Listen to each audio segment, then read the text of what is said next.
Hello! Today I'm going to answer some of your most commonly asked questions as a pro soccer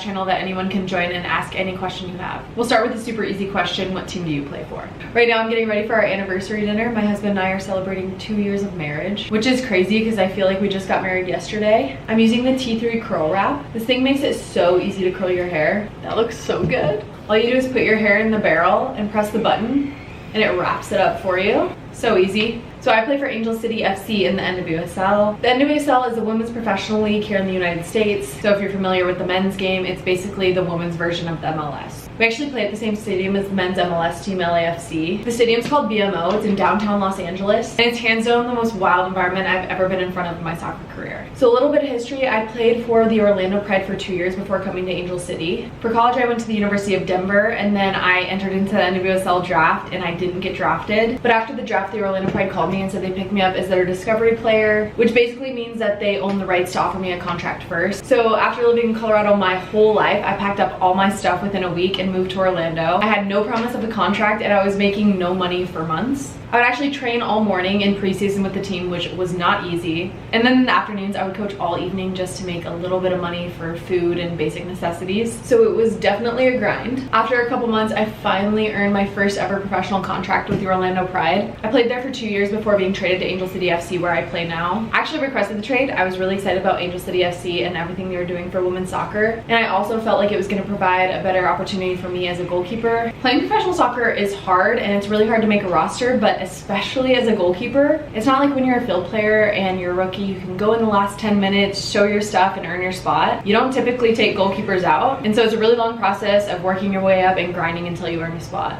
So if there's one thing that the professional game has taught me so far, it's definitely patience. Before I started playing professionally, I had never really been on a spot where I was sitting on the bench, but honestly, it's given me so much good perspective. And of course, it's not somewhere I want to stay forever, but I've learned so much from the goalkeepers I've played with. My pro journey so far has definitely had its ups and downs, that's for sure. But I've learned so much about myself on and off the field, so I wouldn't trade this experience for anything. I rambled on with that question, so let's go to the next one. The next question is, what is one thing you tell your younger self? One thing I always want to be is a lifelong learner, and I feel like as I get older, I learn something new all the time. So I never want to come here and act like I have it all figured out. But if there's anything I've learned from my soccer journey and just chasing down a really big dream, it would be 1, to enjoy the journey, and number 2, to embrace the suck. So what I mean by this is if you're going after anything really big or you're chasing any really big dreams, it's gonna be really, really difficult. I think when we're kids, we have this idea that we're gonna chase the dream and it's gonna be all fun, and once we get there, we're just gonna feel like a superstar all the time and be super happy, and that's just not the case. I think it's definitely a privilege to chase the dream, especially the dream of playing professional soccer, but it definitely comes with its challenges. And let me tell you, it is not smooth sailing all the time. But the reason why I say to embrace the suck is because it's actually during the hardest times and my biggest failures that I've learned the most. For example, I tell this story all the time, but when I was 16, I got my first ever call up to the US Youth National Team. And if you know anything about soccer, that was a dream come true for me. So once I got this invite, I was so excited and I wanted to crush it. I had never done any fitness testing. Honestly, I had never really been in the gym. And I spoke to a couple of other girls that have been to these camps, and they told me about something called the beep test. I had never done it, but I heard it was really hard, and with less than a couple weeks, there was not much I could do to prepare. I tried to contact a coach and do a couple of sprint interval runs just to prepare myself as much as I could, but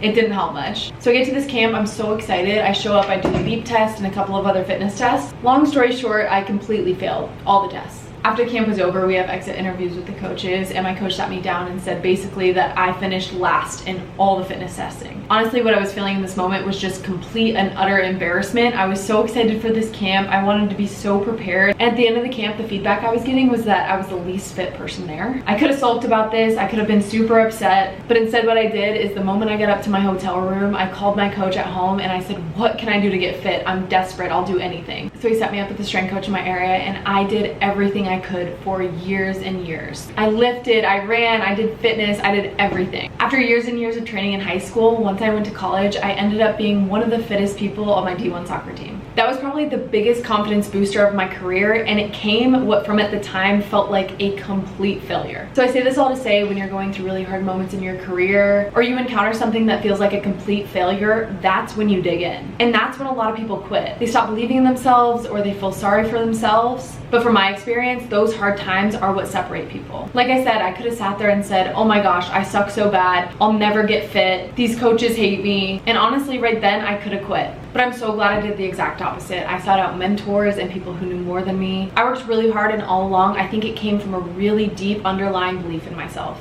And that belief is a growth mindset that I could get better, that I could improve. And so I think having a really deep underlying self-belief is something that's gonna serve you so much in your career. All right, hair is done. Time to go enjoy my anniversary. We're actually going bowling. I know that sounds so funny, but there's a really cool bowling alley that opened up right next to us, and we're stoked. My husband and I are both very competitive, so I'll let you know who wins. But it's gonna be me. If you like this video, make sure to subscribe, and if you want to ask me a question that I might answer on a video like this, go to my Instagram. The broadcast channel is just on my homepage titled Athlete Q&A. All you have to do is join the group and ask any question you have. Thanks so much for watching. I'll see you next time. Bye!